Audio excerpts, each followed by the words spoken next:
दीवाना फिल्म्स जहानाबाद। जाई ससुरावा गे छाउरी ले तो तारे के सामान। मिक्स बाय मंटू दीवाना। कहर तही बियाहवा गे छाउरी होई जीतो सबसे पहचान। कर तही बियाहवा गे छाउरी होई जीतो सबसे पहचान। जाई ससुरावा गे छाउरी ले तो तारे के सामान।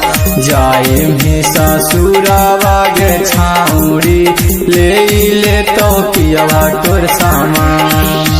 कहर तही बियाहवा गे छाउरी होई जीतो सबसे पहचान।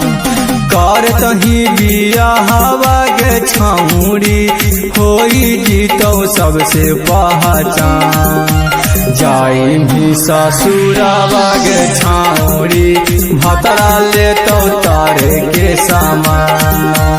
जाई ससुरावा गे छाउरी चीखले तो तारे के सामान।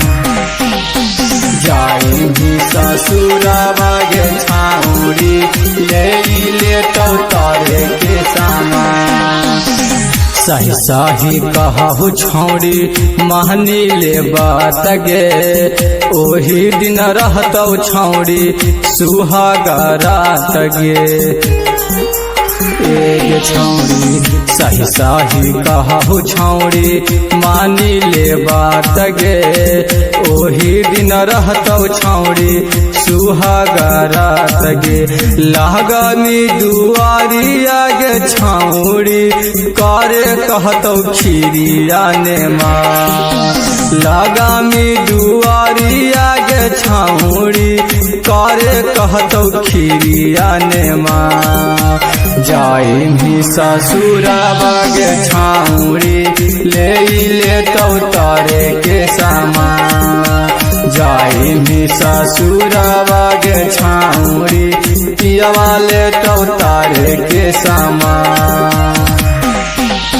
जाई ससुरावा गे छाउरी ले तो तारे के सामान।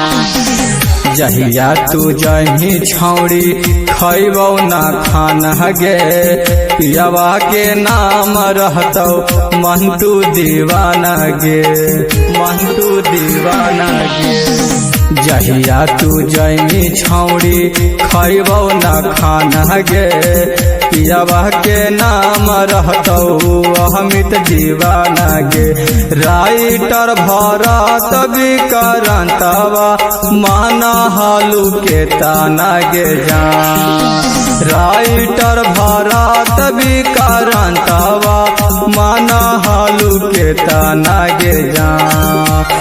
जाई ससुरावा गे छाउरी पियावा ले तो तारे के सामान। जाई ससुरावा गे छाउरी भतरा ले तो तारे के सामान। दीवाना फिल्म्स जहानाबाद।